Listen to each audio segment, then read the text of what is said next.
ዛሬ ምሽት በአውሮፓ ሻምፒዮንስ ሊግ የተለያዩ ጨዋታዎች ይደረጋሉ። ምሽት 2:45 ሲሆን በራምስ ፓርክ ጋላታሳራይ ከአትሌቲኮ ማድሪድ ይገናኛሉ። የጋላታሳራይ ረዳት አሰልጣኝ የሆኑት በአርሰናልም የሰሩት ኢስማኤል ጋርሲያ ጎሜዝ ከጨዋታው በፊት በሰጡት አስተያየት ዲየጎ ሲሞኔ በታማኝነት በአትሌቲኮ መቆየታቸው ለወጣት አሰልጣኞች አርአያ የሚሆን ነው። በሜዳችን እንደ መጫወታችን መጠን 3 ነጥብ ለማሳካት ጥረት እናደርጋለን። የኛ ደጋፊዎች የተለዩ ናቸው። ለጨዋታው ተዘጋጅተናል።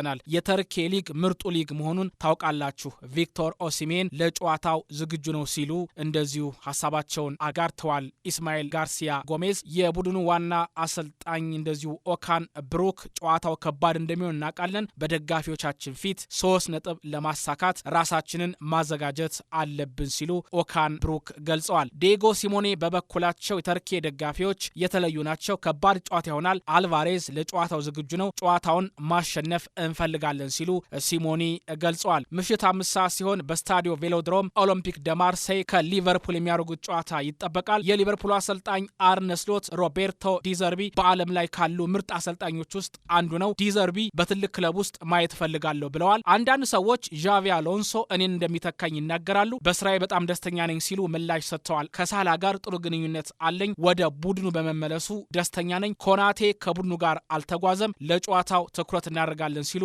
ስሎት ገልጸዋል። በስታንፎርድ ብሪጅ ቼልሲ የግሪኩን ፓፎስ ያስተናግዳሉ። ዴቪድ ሉዊዝም የቀድሞ ክለቡን ይገጥማል። የቼልሲው አሰልጣኝ ሊያም ሮዜኒየር አስተያየታቸውን ሰጥተዋል። በጣም አስፈላጊ ጨዋታ ነው። ሊያም ዴላፕን አውቀዋለሁ። ወደ ቼልሲ በመምጣቱ አልተገረምኩም። የበለጠ ግን መሻሻል አለበት። አክሴል ዲሳሲ ከዋና ቡድን ጋር ስልጠና ወስደዋል። ከራይም ስተርሊንግ ጋርም እነጋገራለሁ። ለቡድኑ የሚጠቅመውን ነገር እወስናለሁ። ኤንዞ ፈርናንዴዝ በቼልሲ ይቆያል። በጣም እፈልገዋለሁ። ኤስቴቫኦ ጊቴንስና ጉስቶ ልምምድ ሰርተዋል።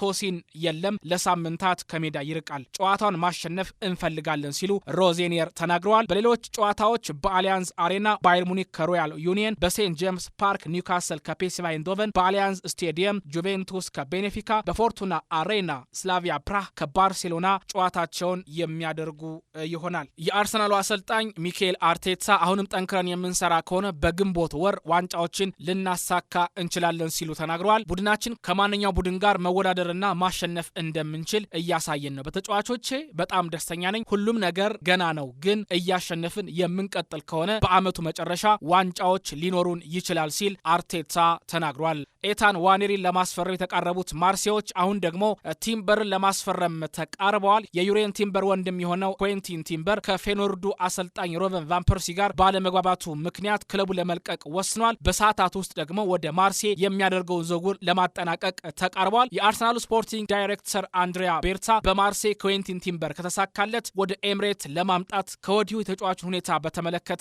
መልማዮቻቸውን ወደ ፈረንሳይ እንደሚልኩ እንደዚሁ የተነገረ ይገኛል። ዩሬን ቲምበር እና ኩዌንቲን ቲምበር በአርሰናል የመጫወት እድላቸው ሰፊ ሊሆን እንደሚችል ተሰምቷል። ቼልሲ ስታድ ሬን ተከላካይ የሆነውን ጀረሚ ዣኬን ለማስፈረም 50 ሚሊዮን ፓውንድ ለመክፈል ተዘጋጅተዋል። ነገር ግን የሬን አመራሮች 67 ሚሊዮን ፓውንድ ካልቀረበልን ዣኬን አንሸጠውም ብለዋል። ተጫዋቹ በግል ጉዳዮች ከቼልሲ ጋር ተስማምቷል። በሁለቱ ክለቦች መካከል የሚካሄደው ውይይት ቀጥሏል። ዣኬ ከቼልሲ በተጨማሪ በሊቨርፑል፣ ሪያል ማድሪድ፣ ማንቸስተር ዩናይትድ እና ቶተንሃም እንደዚሁ ይፈለጋል። የፓላሱ አጥቂ ዣን ፌሊፔ ማቴታ ክለቡን መልቀቅ እንደሚፈልግ ለክሪስታል ፓላስ አመራሮች አሳውቋል። ጁቬንቱስ ተጫዋቹን ይፈልገው ነበር። ነገር ግን ፓላሶች 40 ሚሊዮን ፓውንድ እንዲከፍሉ ከተነገራቸው በኋላ ራሳቸውን ከዝውውሩ አግልለዋል። ኦሊቨር ግላስነር ገሂን አጣው፣ አሁን ደግሞ ማቴታን ግራ ገብቶኛል በማለት ተናግረዋል። ማቴታ ከጁቬንቱስ በተጨማሪ በአስቶን ቪላና በሌሎች ክለቦች ይፈለጋል።